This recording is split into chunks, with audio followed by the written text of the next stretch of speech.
Well done. Thank you, sir. It's amazing. Very well done. Thank you. Yeah. Thank you so much for having us out. Hey, Abilene! How's everybody doing? Good to be with you. Thank you for coming out. So honored to be back in this community, to once again be able to hear Dr. Taylor. Went to his church, heard him preach, was so inspired. This was more than a year ago. I was here not as a candidate.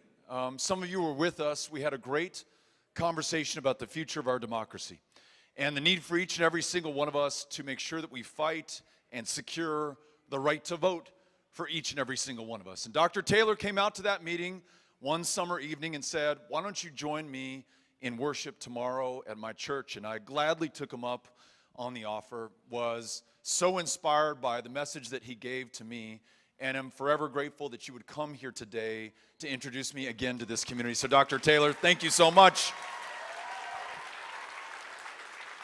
Love hearing Susan Hayes talking about raising hell and having fun. Remember when politics was fun and we would gather together and we would do something and be part of something bigger and larger than ourselves, working to make sure that each and every single one of us could get ahead. We've got a candidate for Agricultural Commissioner who is joined by Janet Dudding, who's going to be your next comptroller, who want to make sure that we stand up for the little guy and the little gal against the big corporations, the special interests, and the billionaire donors across this state right now who control so much power and influence and determine the outcomes for far too many today. And then Elizabeth and everyone, including you precinct chairs who are out there, you block walkers, the folks who have kept the faith over the years under some pretty intolerable conditions at times, to make sure that we finally come through for this state and this country. I want to thank you for organizing this, kicking this off, and bringing us back together again. And I want to start with some very big, very important news. The big stuff first. Ladies and gentlemen, we are going to win this election on the night of November 8th. It's important that we all know that. I know we're going to win because you and I, we are together fighting for every woman to make her own decisions about her own body, her own health care, and her own future right here in the state of Texas. We're going to win because we're going to make sure that every educator, every classroom teacher, every librarian, every counselor is treated with the respect and the dignity that they deserve. Finally, we're going to win because we're going to do the smart bipartisan thing like expand Medicaid so you can see a doctor, take your child to a mental health care provider, fill that prescription. We're going to win because we're also going to make sure that the best jobs in America are created right here in Texas, and not just in the obvious places in Texas. We want to make sure that Taylor County gets its fair share and that we make investments in this county to be able to attract the talent and the employers and the intellectual capital that makes this possible. Investing, for example, in broadband internet so that everyone can get online at the highest of speeds, finish their education, find that job, start that business, hire those employees, do whatever you set your heart to do. And I'll tell you this, and Elizabeth mentioned that I'm here with my wife, Amy, today. Back in El Paso, we are raising our 3 kids who just started their sophomore, freshman, and 6th grade years of school. We're so proud of them, so excited for them, but like you, we are well aware that 12 weeks and counting since those 19 children were slaughtered in that classroom in Uvalde, Texas, there are 2 heroic classroom teachers along with them. This state has yet to do a thing under Greg Abbott to make it less likely that any of our kids will meet the same fate. The reason that we're going to win is we're going to put our kids ahead of the interests of the NRA or the gun lobby or anybody else. We're going to make sure that we protect their lives, do the smart, common sense, bipartisan things to make sure that they come through at the end of the day. I can't think of anything more important, and that's why we're here today. This is why I think we're going to win. This is our 3rd visit to Abilene just since we started this campaign last November. And some cynically will say within our own party, "Hey, Beto, why are you going to Abilene?" Taylor County glowing red from outer space as you orbit the Earth. What's the use? And I say, you know what? I meet Elizabeth, and I see the hard work that she's doing. Our first visit a year ago, these three, Seiler, Mayor, and Alden, show up and welcome us and say, hey, Beto, you're in the right place. They're not old enough to vote. They don't get a voice in this election, but they're counting on us, and I want to make sure that we come through for them. There are people who are persecuted right here in Taylor County in their own country on account of the fact of who they love or how they pray or the country that they came from or whatever difference might exist between them and anyone else in this community, including the majority of this community. I'm here in Taylor County right now because I'm fighting for you in Taylor County. I will never stop fighting for you in Taylor County. Doesn't matter how you vote, whether you're a Republican or a Democrat, whether you're 5 generations or you just got here 5 days ago, you're every bit as much an American, a Texan, and a human being. And I'm gonna make sure that we treat each other that way going forward. Wouldn't that be nice? What if, to continue Dr. Taylor's comments, what if we had a governor who was not intent upon telling us who we're supposed to hate, but instead was trying to bring us together to do the big things that I just talked about? Hold on for a second, because I'm going to lay a big one on you. This is controversial. It might even be radical. But what if we had a governor who brought us together to make sure that we fixed the grid so that the lights worked and the heat runs in the winter and the water doesn't freeze in your pipes?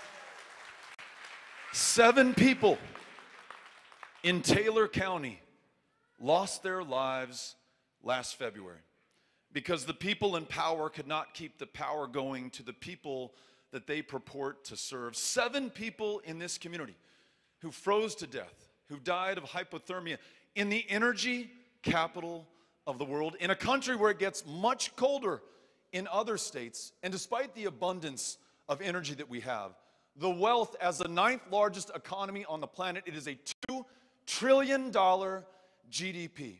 The fact that the governor was warned repeatedly on the eve of last February that we had underlying vulnerabilities and chose not to do a damn thing to make sure that we didn't pay the price, and some the ultimate price for that failure, and then pegged the price of electricity for 5 days at its maximum allowable rate, which meant that gas started trading at 200 times the going rate. Utilities went into bankruptcy.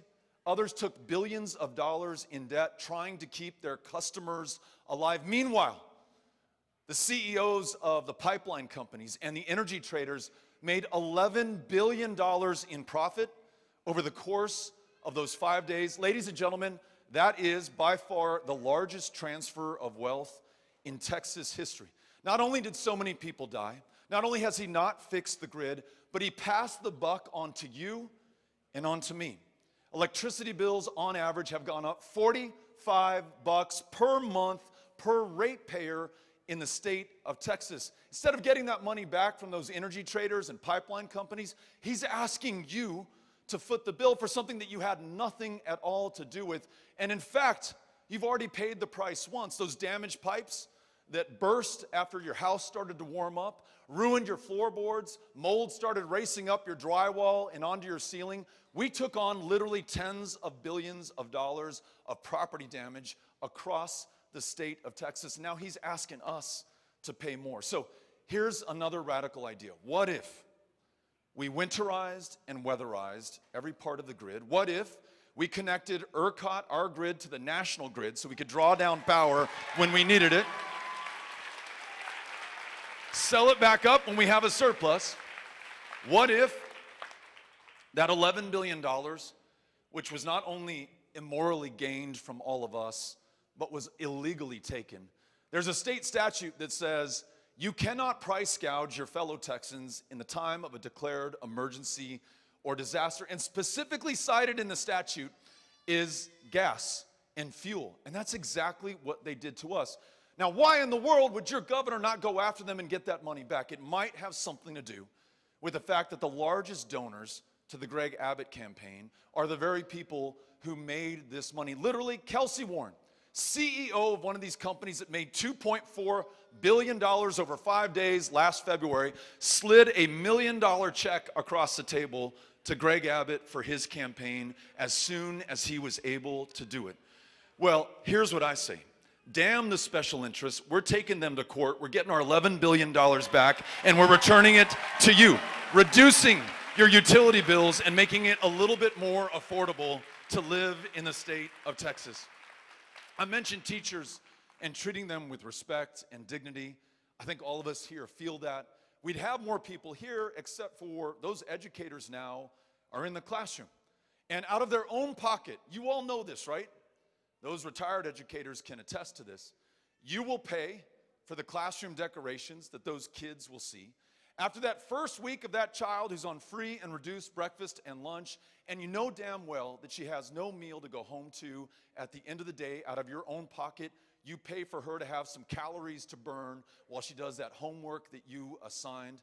It may even be that the kid who shows up in the same dirty pair of jeans, the same dirty t-shirt, same dirty socks, probably the same pair of dirty chones as well, that in order for him to hold his head high on Monday morning over the weekend, you purchased him a new set of clothes. The fact that in Taylor County, hold on to your horses, you are underpaid by $15,000 a year against the national average. That's just against average, not the highest paid teachers in America, just the average paid teacher in America, you're $15K down. No wonder, over the course of this summer, you took on a second or a third job just to make ends meet. No wonder during the academic year, you'll also be tending bar or serving tables at a restaurant or working somewhere else in the private sector today. What if, when we say we're going to respect you, we really mean it? We put our money where our mouth is, and we raise teacher pay in Taylor County to get you up to the national average of $15,000 more per year. What if those retired teachers who have not seen a cost of living adjustment since the year of our Lord 2004 get a cost of living adjustment every single year going forward from now on so they can afford to be retired in the state of Texas? And what if we listen to those of you who are working in the classroom who've said, listen, Beto, 2 years of pandemic, 2 years of learning loss, 2 years where these kids have suffered some pretty troubling trauma that the rest of us can only imagine what it would be like to be 9 or 10 years old and to lose your grandparent or both of them in the middle of a pandemic that's claimed 100,000 lives in the state of Texas. Your folks may have lost their jobs. You may have lost your home. You're bouncing from one place, one couch to another. And that teacher will say to me, Beto, right now, I'm literally just trying to keep these students alive. The last thing I need is another high-pressure, high-stakes test that in no way effectively measures the potential of that kid or the effort that I'm expending. What if we listened to those teachers, really respected them, and canceled the STAR test in the state of Texas and replaced it with something that actually works? Something that teachers are informing and telling us, listen, I don't fear accountability. I want to make sure I know how my kids are doing. I would love to do a better job for them.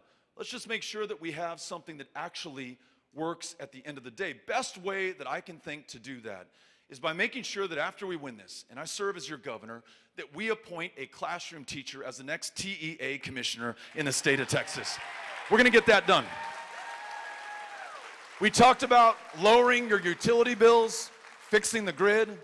We got to do other things to bring down inflation in the state of Texas because under Greg Abbott, he's the single greatest driver of price increases in the state. It wasn't just the grid and what you're paying in utility bills. It is your property tax bill in Taylor County right now. On average in Texas, property taxes have gone up 40% since this guy took office. That is a $20 billion increase across the state of Texas. How could we bring that down? A couple of ideas. One, I mentioned expanding Medicaid earlier. Medicaid expansion, in terms that I can understand, is just getting $10 billion back every single year of our federal income taxes that we paid up to Washington, D.C. And lest you think that this is some Democratic Party plot, all 4 of our border states, Oklahoma, New Mexico, Arkansas, and Louisiana, 3 under Republican governors, have all already taken the deal because it connects more people with care. It ensures that our rural communities are able to stand up and reopen closed hospitals and clinics. And because you are no longer on the line for indigent care, because that person who can't fill their prescription for insulin and has diabetes finally takes themselves to the hospital where the outcomes will not be as good as they would have been otherwise, and the care will be exponentially more expensive. Today, you pay for that in your property taxes. We expand Medicaid, you no longer do, and we can begin to bring those property taxes down. When we fund public ed from the state level, instead of forcing that on the backs of the local property taxpayer, we bring your property taxes down. When we do the right thing that Susan Hayes just talked about and legalize cannabis in the state of Texas, we bring your property taxes down, because right now, you and I are paying to incarcerate people for possession of a substance that is legal in almost every other state in the union. And although whether you're white, you're black, you're brown, Texans use marijuana at roughly the same rate. Overwhelmingly, if you are black or brown, you disproportionately pay the price of being stopped, of being frisked, of being incarcerated, of upon release having to check a box on every employment application form, making it harder for you to get that job. What if we said, look, we're going to stop spending $500 million a year to lock people up for this nonviolent crime. We're going to gain another $500 million a year by taxing the controlled and regulated sale of this. And given who's disproportionately borne the burden of this failed war on drugs, we're going to expunge the arrest records for everyone who served time for possession of marijuana in the state of Texas. We're going to do the right thing, and good things will flow to the people of Texas. This is the choice that we have right now. Coming together to do big things that most of us, Republicans, Democrats, independents, can agree on. World-class schools, great jobs, the ability to see a doctor, getting right with our cannabis laws, making sure that women can make their own decisions about their own bodies, finding the common ground on protecting our kids in schools. Listen, on Second Amendment, because I know that's on the minds of a lot of us here and a lot of us beyond the walls of this room right now, we're Texans. We got this, and let me explain. Like many of you, I grew up in this state. I'm fourth generation. Amy and I are raising the fifth generation. Growing up, I was taught how to use a firearm by my uncle, who was a sheriff's deputy, and his pride of his life was that he won the Sharpshooters Award from the El Paso County Sheriff's Department. So he insisted on teaching me and my sisters how to use that gun and the responsibility that came with owning it. It's something that Amy and I have passed on to our 3 kids. It's the story that most of you have in your lives. What we have in Texas today is not in keeping with that tradition. To have 5 of the worst mass shootings in U.S. history to have taken place in the last 5 years in this state, you either accept that we are inherently murderous and violent and like to kill each other in this way, or that there's something together that we can do to make it better. When you look at the fact that our governor ignored law enforcement, police officers, sheriff's deputies, said, hey, governor, we got to do something about this violent crime. Our officers are literally on the front lines and are losing their lives at a frightening rate. You know what he did? He ignored them, turned his back on them, and he signed something into law last year called permitless carry. What this does, and this is after 23 people were slaughtered in El Paso, 8 in Midland, Odessa, the mass shootings in Sutherland Springs and Santa Fe High School. What this does is it replaces the license to carry program that we used to have here in Texas, which meant you want to carry a gun in public? Okay, we're fine with that. As long as you go through a background check, as long as you take some firearms training so that we know that you're proficient in this weapon that you'll be carrying around, and as long as we can do a basic vetting of your criminal background to make sure that you're not going to use that firearm against yourself or against anybody in your life or anybody in my life, for that matter. 38,000 times over the last 5 years, law enforcement deemed somebody too dangerous to themselves or to us to carry that gun in public. 38,000 times they were able to stop something that could have led to the death of somebody in this community or across the state of Texas. Now, all 38,000 of those people, thanks to Greg Abbott, are free to carry those weapons on our streets, we're none the safer or the wiser for it. And tens of thousands more who never would have applied when we had a license to carry program are carrying those weapons today because they know there's no criminal background check for them to worry about.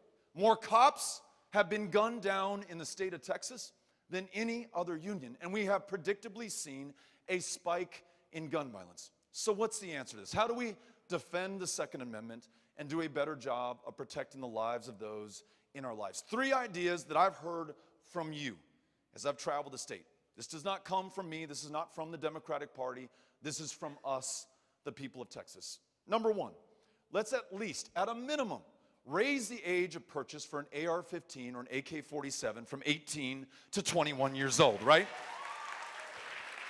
The Uvalde shooter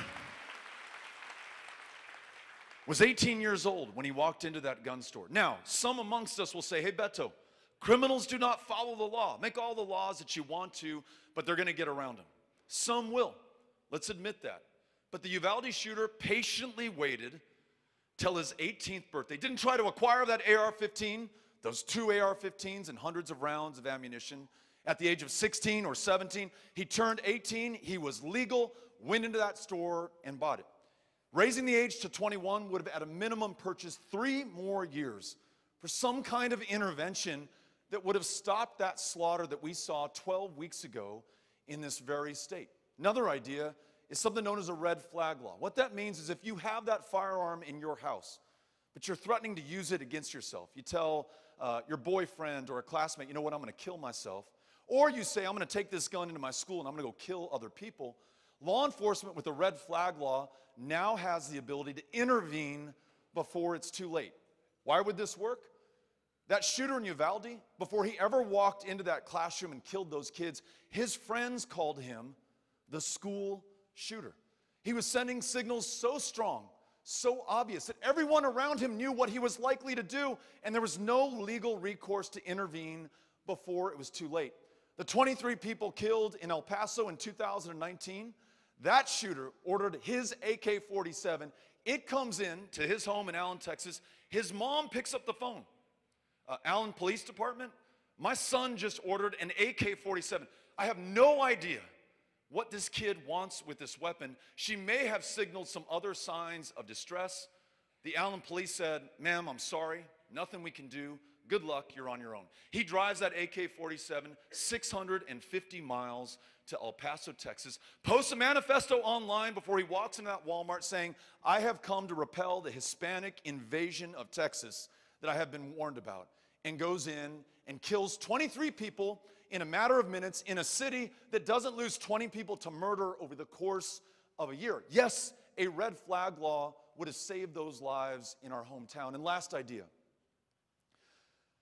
If you buy a firearm from a federally licensed dealer, you'll go through a background check. And by and large, it works. But because we don't have a universal background check in the state of Texas, you can go buy that same firearm from a private seller, no questions asked. That's what happened in Midland and Odessa a month after the Walmart shooting in El Paso in 2019. Guy goes into a gun shop, tries to buy that AR-15. They won't sell it to him. He reaches out to a private seller, buys the exact same weapon, turns around and uses it on the people in his community, taking 8 lives in the process. Would a universal background check stop every instance of gun violence? No, of course it would not.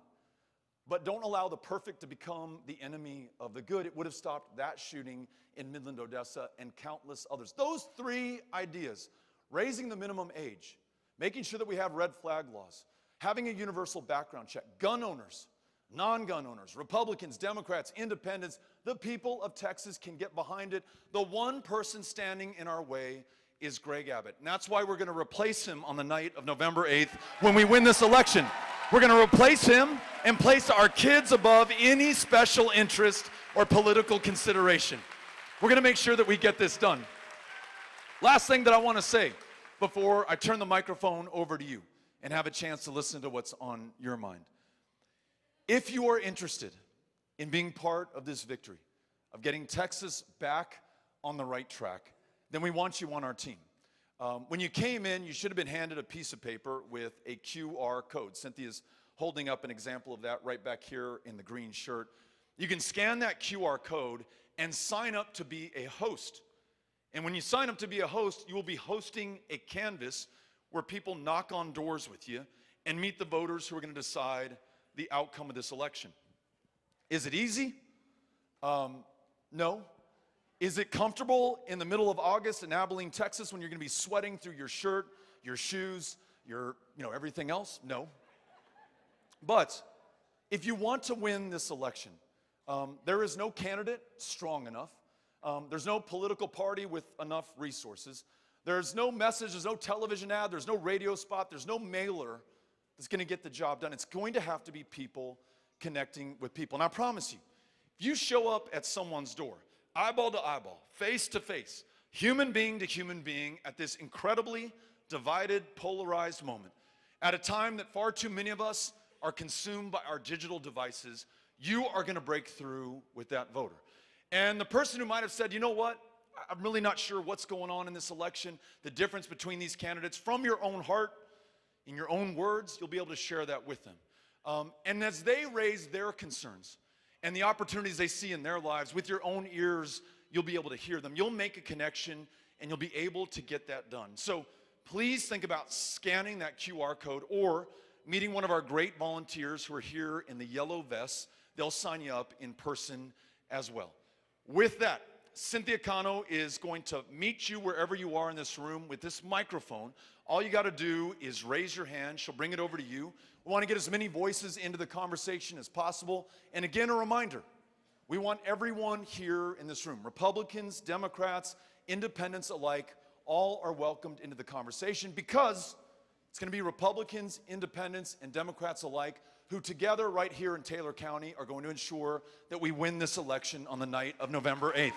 All right, let's get after it. Let's do this. Ms. Cano, we'll turn to you. To your left. Here we go.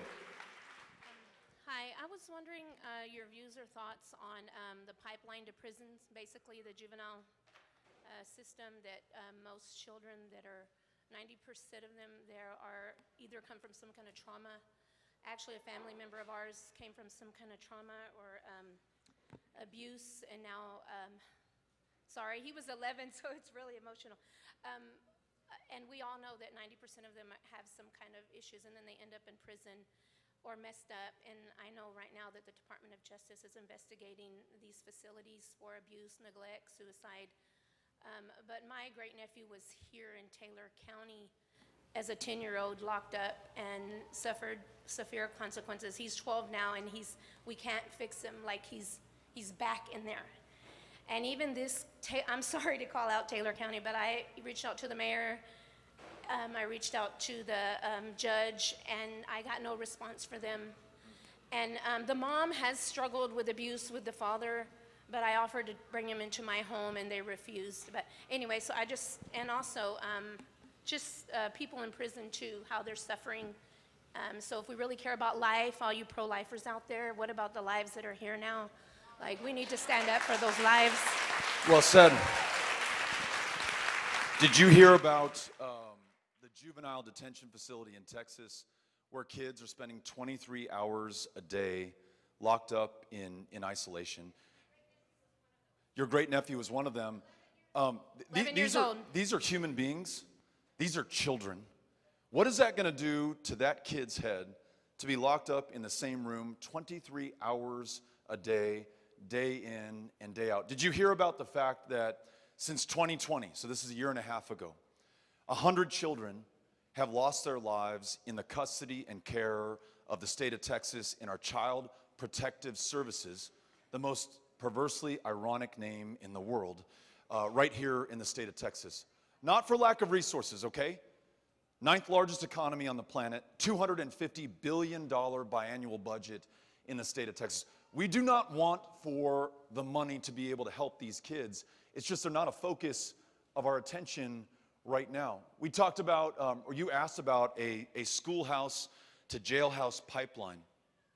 In the average kindergarten classroom in the state of Texas, tough thing for us to talk about, but if we don't confront this, we're never going to change it. Average kindergarten classroom, those kids are 5 years old, right? Most of them.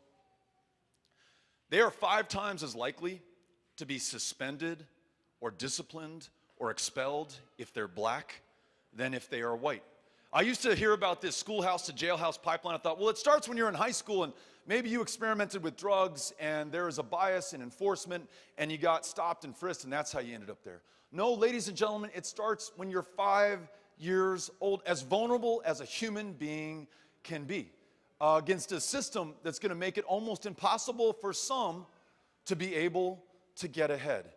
So what are we going to do in a state that incarcerates more of its own people, including kids, than any other state in the Union, in a country that incarcerates more of its own people than any other country on the face of the planet? How are we going to make sure that the most vulnerable among us, our kids, are prioritized above everything else, including our political interests? And I love what you just said. If we care about life, if we care about heartbeats, let's make sure that we care about all life. Let's make sure that we care about all heartbeats. So, a couple of ideas, really quick. In that kindergarten classroom, I talked about paying teachers more, doing away with the STAR test, treating educators with respect and dignity. Let's make sure that we're also hiring up more educators who look like the classrooms in front of them right now, right? I'd love to see more black men in the front of those kindergarten classrooms. I'd love to see more people of color given an opportunity to teach and lead in these schools, to be able to ensure that every child is treated equally in that classroom and under the law in this state. On CPS, last time we were in Abilene, I met one of these heroic CPS caseworkers who said, hey, Beto, haven't gotten a raise in a long time. It is really tough when I go back to the CPS offices and there are kids sleeping in the hallways, under the tables, on top of the desks.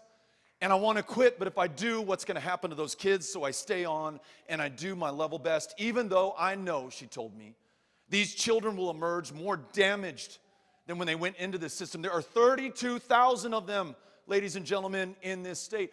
Ask the governor about it. You ask the governor about it, and he'll say, watch out for those transgender kids right over there. They're coming to get us. In fact, he says, I'm going to go after their parents for child abuse, and if that accusation is sustained, we'll be forced to take those kids from those loving parents and turn them over to, guess where?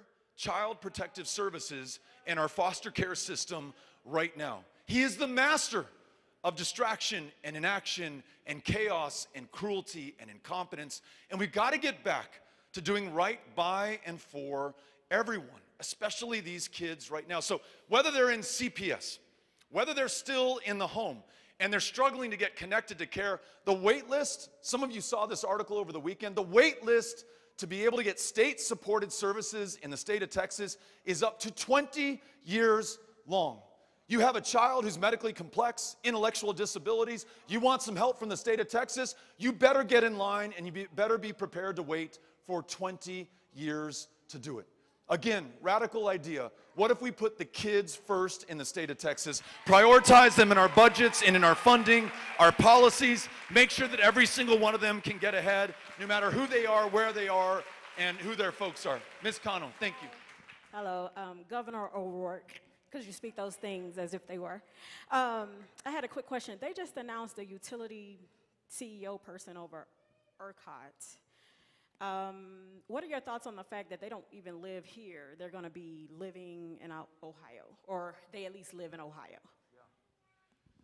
We've got a real problem, whether it's on ERCOT or the Public Utility Commission, which just jacked the fees on your mobile phone bills by 24%.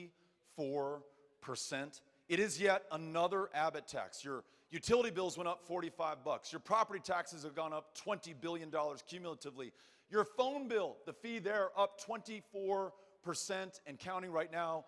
And we're putting someone in charge of ERCOT, which is responsible for managing our grid without any real public vetting or deliberation or transparency in the process, and with no plan to connect this grid to the national grid, no better prepared for this winter than we were last winter, and no plan to protect the consumer.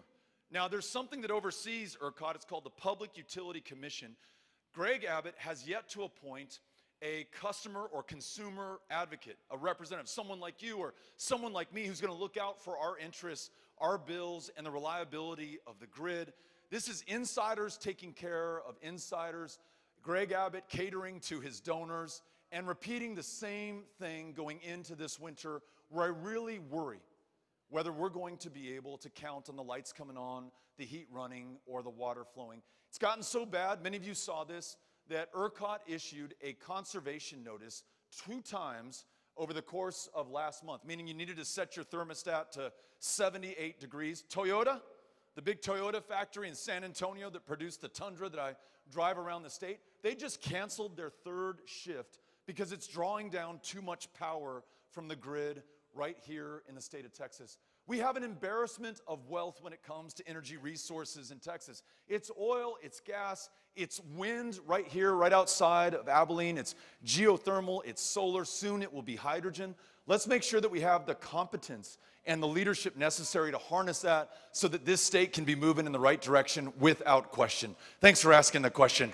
Appreciate it. Thank you, Ms. Cano. Hello, my name is Chris. I've been a driver for 16 years now. There have been 4 times as many deaths in vehicles than weapons, guns, not accounting for suicides, because suicides count for the majority of deaths from weapons. I was just wondering, do you think you can make up any kind of new rules to prevent bad drivers from being on the road? I don't know, a yearly upgraded test? Thanks for asking this question. The gentleman brings up a really good point. This past year was the deadliest year on Texas highways since 1980. May have something to do that your governor, Greg Abbott, took almost every DPS trooper off of our highways and sent them down to be part of Operation Lone Star on the border. It cost you and me $5 to $6 billion to do that, to involuntarily activate 10,000 members of the Guard, many from this community who had a week to say goodbye to their kids, to their families, to their careers, for a 1-year deployment, leaving our roads less safe than they are right now. So let's get those DPS troopers back on the highways, doing the job that I think most of them signed up to do in the first place. Let's look at the fact that there's $8 billion right now in the TxDOT bank account, in the coffers of this agency, that could be spent right here in Taylor County to improve road safety and conditions and make accidents less likely. We're moving in the wrong direction on almost every category right now in the state of Texas. It's another reason that we've got to have this change. Thanks for asking the question. Ms. Cano. Hello, my name's Frida. Are there any changes that you plan on making for same-sex couple adoption? You have so many kids in CPS. My spouse and I have been married over 10 years, own a home here in Abilene. There's so many kids out there, and right now you can only adopt as an individual parent, not as a couple. What's going to change that to have parents adopting kids, not just an individual? Great question.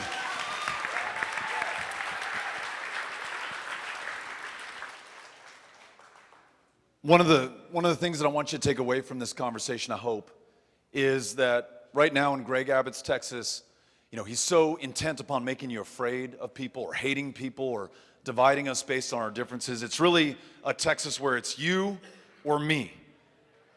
It should be a Texas where it's you and me. It's all of us together. I just want you to be able to live to your highest potential, fulfill your promise. Whatever you were placed on this planet to do, I want to make sure that you do it right here in the state of Texas. But in our state today, though it's not okay, it's perfectly legal to fire somebody because they're gay. It is also not okay, but perfectly legal, to not hire somebody because they're oriented. And to the question just asked, despite those 32,000 kids in the worst run foster care program in America, you can be too gay to be able to adopt them. It is legal to deny a same-sex couple the ability to adopt a child in the state of Texas. Not only must we ensure that we have laws that protect the rights of every single one of us to be free from discrimination on the basis of orientation, we also have to take this moment far more seriously than we have before. And I'll give you an example. Many in this room, myself included, I'm embarrassed to admit, had a hard time imagining that we would ever live in a Texas where abortion is outlawed with no exception for rape and no exception for incest. A state that made this legal in the first place with Sarah Weddington, the attorney from Abilene, Texas, who successfully pursued Roe versus Wade before the Supreme Court 50 years ago. It started right here in Abilene. But no victory is final. We must always keep up this fight, and we must be aware that if we fail to imagine that that could be our future, and we now find it to be our fate, then listen closely when Clarence Thomas, one of the Supreme Court justices, says, on the heels of Dobbs, he says, I promise you next is the right to contraception. Following that is same-sex intimacy, meaning that the sodomy laws in the state of Texas could be revived. And following that will be marriage equality in this state. So we've got to do all of this at once. We've got to defend against the bad stuff that's coming down the line. And we have to make sure that we are aggressively standing up for our fellow Texans, for their rights to be treated equally under the law. I'm so grateful that you're here, so proud of what you're doing. I want you to be able to adopt just as anybody else is able to adopt in the state of Texas. Thanks for asking the question. Gracias. Thank you. I have time for 2 more questions. I was just curious about what your thoughts are on like correctional officers in general, kind of on the same token as the Department of Justice, etc. My dad just retired, 25 plus years as a major. My fiance is going back and they are completely understaffed, 16 plus hours. I mean, I understand on both tokens as inmates, yes, you know, a lot of the times they're not treated right, but so neither are the officers. I mean, staff assault on staff assault. There's so many things going wrong right now, and I'm just curious what your thoughts are on that. Absolutely. Thanks for asking this. You know, I mentioned that facility where these kids are kept locked up 23 hours a day. I should have also mentioned many of these facilities in the state of Texas are not air conditioned. It's bad for those who are incarcerated. It's bad for those who are working to make sure that they protect the public and do their jobs to protect, you know, against further crime or make sure that those folks are serving their sentences. Underpaid, understaffed, as you just said, also having a hard time with cost of living adjustment once they are retired. It's a wonder that we can attract anybody into the profession and keep them there in the first place. So making sure that whatever your form of public service, as a corrections officer, as a school teacher, as a CPS caseworker, as a sheriff's deputy, or a police officer, what you do is necessary for our success, our security, our safety in the state of Texas. We need to make sure that we allocate the resources and demonstrate the respect to guarantee that that can happen. And so I want to make sure that we have a chance to talk and to meet, to find out the specific solutions in this case that will bring that to pass. But you're right, we can do a far better job. We win this election and we'll be able to do that. Thanks for asking the question. Appreciate it. Okay, this is our last question right here. Yeah, I wanted to ask, you know, we've lost children at our border facilities, and it's disgusting. What can you do when you're elected to help us find those children and prevent that from happening? Family separation at the border? Family separation at the border. There's questions about family separation at the border. This state bore witness to a horrific tragedy of our own making. I mean, as Americans, right?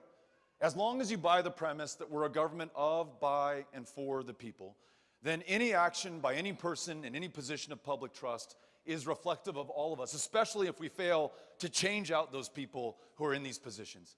Kids in cages, children being torn from the arms of their parents, and now trying to reconnect these families today, and there's still hundreds who have yet to be reunited. I keep mentioning my wife, Amy.